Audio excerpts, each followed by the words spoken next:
तब कथामृतं तप्त जीवनं कविभिरीडितं कल्मषापहम् श्रवणमंगलं श्रीमदाततं भुवि गृह्णन्ति जे भूरिदा जनाः। आज 6 এপ্রিল 2025। আজকে রামনবমী এবং নবরাত্রির আজকে মায়ের রূপ মা সিদ্ধিদাত্রী। একটু কথামৃত পাঠ করছি। ঠাকুর শ্রীরামকৃষ্ণ বাগবাজারে মারোয়ারি ভক্ত মন্দিরে। আজ ঠাকুর 12 নম্বর মল্লিক স্ট্রিট বড় বাজারে শুভাগমন করিতেছেন। মারোয়ারি ভক্তেরা অন্নকূট করিয়া আছেন। ঠাকুরের নিমন্ত্রণ। 2 দিন হইল শ্যামা পূজা হইয়া গিয়াছে। সেই দিনে ঠাকুর দক্ষিণেশ্বরে ভক্ত সঙ্গে আনন্দে কাটিয়াছিলেন। তাহার পরদিন আবার ভক্ত সঙ্গে সিথি ব্রাহ্ম সমাজে উৎসবে গিয়াছিলেন। আজ সোমবার 20 অক্টোবর 1884 খ্রিস্টাব্দ, কার্তিকের শুক্লা প্রতিপদ, দ্বিতীয়া তিথি। বড়বাজারে এখন দেয়ালির আমোদ চলিতেছে। আন্দাজ বেলা 3টার সময় মাস্টার ছোট গোপালের সঙ্গে বড় বাজারে আসিয়া উপস্থিত। ঠাকুর তেল ধুতি কিনিতে আজ আজ্ঞা করিয়াছিলেন। সেইগুলি কিনিয়াছেন। কাগজে মোড়া, এক হাতে আছে। মাস্টারমশাইয়ের বর্ণনা এত ডিটেলস, তিনি খুব ভালো করে আইন পড়েছিলেন বলে এত ডিটেলস তিনি লিখে গেছেন। তাতে সুবিধা হয়, শুনতে শুনতে সমস্ত অবস্থাটা ধ্যান করা যায়। মল্লিক স্ট্রিটে 2 জন পৌঁছিয়া দেখেন লোকে লোকারণ্য গরুর গাড়ি, ঘোড়ার গাড়ি জমা হইয়া রহিয়াছে। 12 নম্বরের নিকটবর্তী হইয়া দেখিলেন ঠাকুর গাড়িতে বসিয়া। গাড়ি আসিতে পারিতেছে না। ভিতরে বাবুরাম, রামচাটুর্যে, গোপাল ও মাস্টারকে দেখিয়া ঠাকুর হাসিতেছেন। কি অপূর্ব ধ্যানের ব্যবস্থা, ঠাকুরকে ধ্যান করা। ঠাকুর হাসিতেছেন গাড়ির ভেতর বসে। পাশে রয়েছেন বাবুরাম, পরবর্তী জীবনের স্বামী প্রেমানন্দ। ঠাকুর গাড়ি থেকে নামিলেন, সঙ্গে বাবুরাম। আগে আগে মাস্টার পথ দেখাইয়া লইয়া যাইতেছেন। মারোয়ারিদের বাড়িতে পৌঁছিয়া দেখেন নিচে কেবল কাপড়ের গাঁঠ উঠানে পড়িয়া আছে। মাঝে মাঝে গরুর গাড়িতে মাল বোঝাই হইতেছে। ঠাকুর ভক্তদের সঙ্গে উপরতলায় উঠিলেন। মারোয়ারিরাও আসিয়া তাহাকে একটি তেতলার ঘরে বসাইল। সে ঘরে মা কালীর পট রহিয়াছে। মা কালীর সন্তান ঠাকুর এসেছেন কিনা। ঠাকুর দেখিয়া নমস্কার করিলেন। ঠাকুর আসন গ্রহণ করিলেন, সহাস্যে ভক্তদের সঙ্গে কথা কইতেছেন। এসব কথাগুলো শুনতে শুনতে এমনিতেই মন ধ্যানের দিকে যায়, যদি আমরা একটু মনকে মনন করার সুযোগ দিই। একজন মারোয়ারি আসিয়া ঠাকুরের পদসেবা করিতে লাগিলেন। ঠাকুর বলিলেন, থাক থাক। আবার কি ভাবিয়া বলিলেন, আচ্ছা একটু করো, প্রত্যেক কথাটি করুন আমাকে। মাস্টারকে বলিলেন, স্কুলের কি? মাস্টার, আজ্ঞা ছুটি। শ্রীরামকৃষ্ণ সহাস্যে, কাল আবার অধরের ওখানে চণ্ডীর গান। ঠাকুর সব সময় ঈশ্বর অনুরাগের আঙিনায় আঙিনায় ব্যস্ত, তাই বলছেন কাল আবার অধরের ওখানে চণ্ডীর গান। মারোয়ারি ভক্ত গৃহস্বামী পণ্ডিতজিকে ঠাকুরের কাছে পাঠাইয়া দিলেন। পণ্ডিতজি আসিয়া ঠাকুরকে প্রণাম করিয়া আসন গ্রহণ করিলেন। পণ্ডিতজির সহিত অনেক ঈশ্বরীয় কথা হইতেছে। শ্রীরামকৃষ্ণের কামনা, ভক্তি কামনা, ভাব ভক্তি প্রেম, প্রেমের মানে, অবতার বিষয়ক কথা হইতে লাগিল। শ্রীরামকৃষ্ণ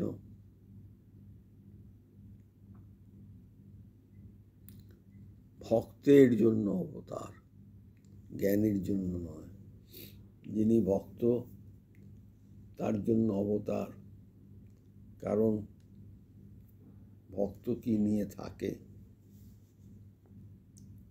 জ্ঞানীর তো কোনো আকারের প্রয়োজন নেই, কেবল ভাব চিন্তন। তাই ভক্তের জন্য অবতার, ভক্তের জন্য আকার, ভক্তের জন্য সৌন্দর্য ধারণ, রূপ ধারণ।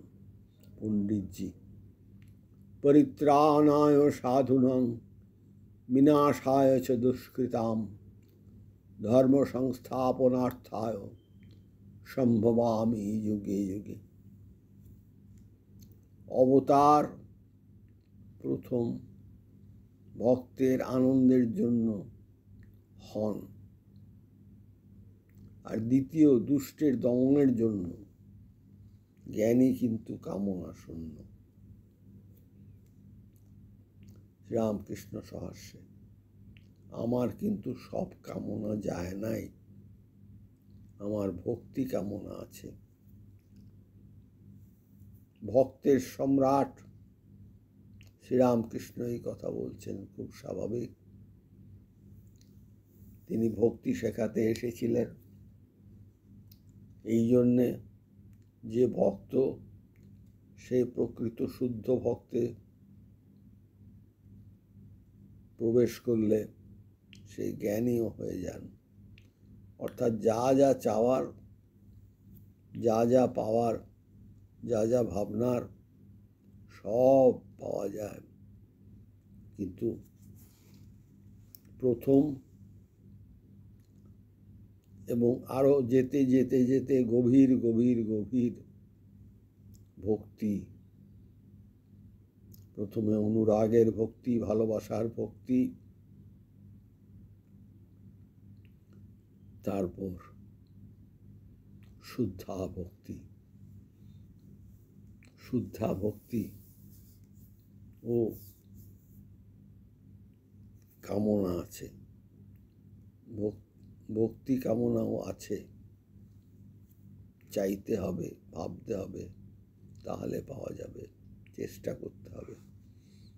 এই সময়ে পণ্ডিতজির পুত্র আসিয়া ঠাকুরের পাদবন্দনা করিয়া আসন গ্রহণ করিলেন। এত সুন্দর চিত্র এঁকে গেছেন মাস্টারমশাই যে আপনি শুনতে শুনতে, কানে প্রবেশ করতে করতে ধ্যান হবে, ভক্তিতে আপ্লুত হতে থাকবে শ্রোতা। শ্রীরামকৃষ্ণ পণ্ডিতজির প্রতি, আচ্ছা জি, ভাব কাকে বলে আর ভক্তি কাকে বলে? খুব ইম্পর্টেন্ট প্রশ্ন পণ্ডিতজি। ভাব কাকে বলে আর ভক্তি কাকে বলে?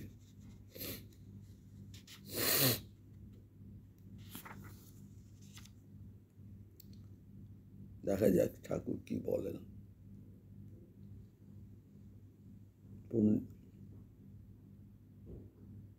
ও শ্রীরামকৃষ্ণ পণ্ডিতজির প্রতি, আচ্ছা জি, ভাব কাকে বলে আর ভক্তি কাকে বলে?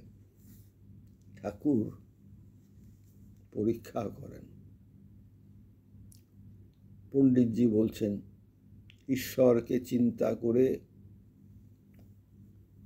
মনোবৃত্তি কোমল হয়ে যায়, তার নাম ভাব। ঈশ্বরকে চিন্তা করে মনোবৃত্তি কোমল হয়ে যায়, তার নাম ভাব। যেমন সূর্য উঠলে বরফ গলে যায়। আচ্ছা জি, প্রেম কাকে বলে? পণ্ডিতজি হিন্দিতে বরাবর কথা কইতেছেন, ঠাকুরও তাহার সহিত অতি মধুর হিন্দিতে কথা কইতেছেন। পণ্ডিতজি ঠাকুরের প্রশ্নের উত্তরে প্রেমের অর্থ এইরকম বুঝাইয়া দিলেন। শ্রীরামকৃষ্ণ পণ্ডিতজির প্রতি, না, প্রেম মানে তা নয়।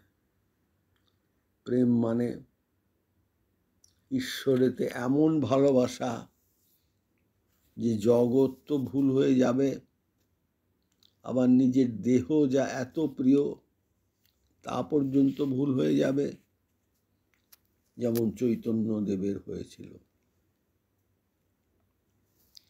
পণ্ডিতজি, আজ্ঞা হ্যাঁ, যেমন মাতাল হলে হয়। শ্রীরামকৃষ্ণ, আচ্ছা জি, কারো ভক্তি হয় কারো হয় না, এর মানে কি? খুব ইম্পর্টেন্ট, এটা সবার জন্য।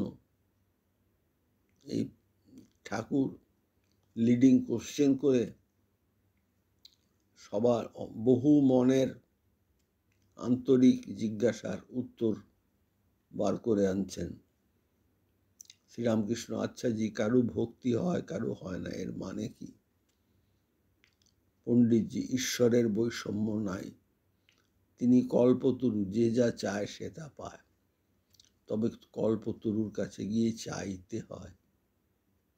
পণ্ডিতজি হিন্দিতে এ সমস্ত কথা বলিতেছেন। ঠাকুর মাস্টারের দিকে ফিরিয়া এই কথাগুলির অর্থ বলিয়া দিতেছেন। সমাধি তত্ত্ব। শ্রীরামকৃষ্ণ, আচ্ছা জি, সমাধি কি, কিরকম সব বলো দেখি। পণ্ডিতজি, সমাধি দুই প্রকার, সবিকল্প আর নির্বিকল্প। নির্বিকল্প সমাধিতে আর বিকল্প নাই, মানে পুরোটাই সমাধি, রকম ফের নাই। শ্রীরামকৃষ্ণ, হ্যাঁ, তদাকার কারিত, ধ্যাতা ধেয় ভেদ থাকে না। আর চেতন সমাধি ও জড় সমাধি, নারদ, সুখদেব এদের চেতন সমাধি কেমন জি? পণ্ডিতজি, আজ্ঞা হ্যাঁ। শ্রীরামকৃষ্ণ, আর জি উন্মনা সমাধি আর স্থিত সমাধি কেমন জি? পণ্ডিতজি চুপ করিয়া রহিলেন, কোনো কথা কহিলেন না। শ্রীরামকৃষ্ণ, আচ্ছা জি, জপ তপ করলে তো সিদ্ধাই হতে পারে, যেমন গঙ্গার উপর দিয়ে হেঁটে যাওয়া। পণ্ডিতজি, আজ্ঞে তা হয়, ভক্ত কিন্তু তা চায় না। পণ্ডিতজিও খুব উচ্চাঙ্গের মানে জ্ঞানী এবং ভক্ত। আর কিছু কথাবার্তার পর পণ্ডিতজি বলিলেন, একাদশীর দিন দক্ষিণেশ্বরে আপনাকে দর্শন করতে যাব। শ্রীরামকৃষ্ণ, আহা, তোমার ছেলেটি বেশ। পণ্ডিতজি, আর মহারাজ, নদীর এক ঢেউ যাচ্ছে আর এক ঢেউ আসছে, সবই অনিত্য। তোমার ভিতরে সার আছে।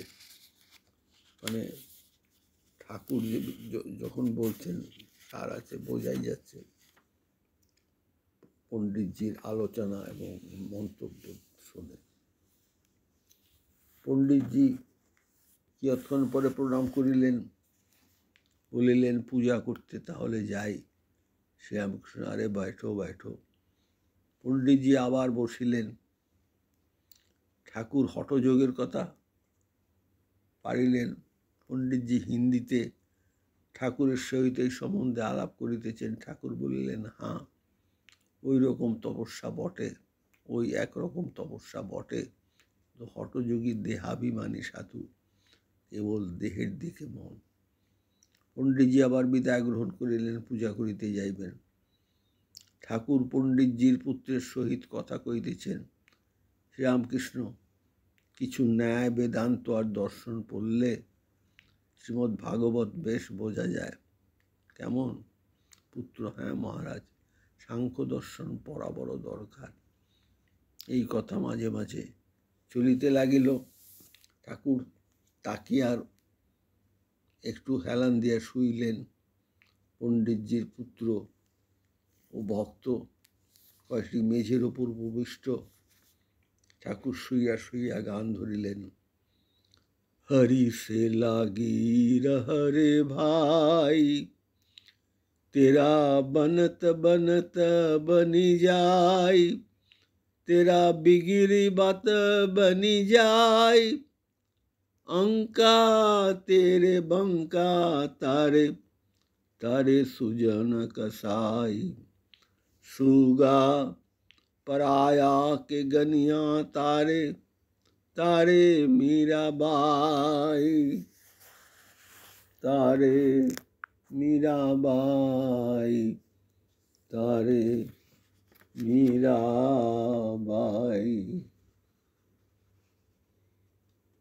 এইভাবে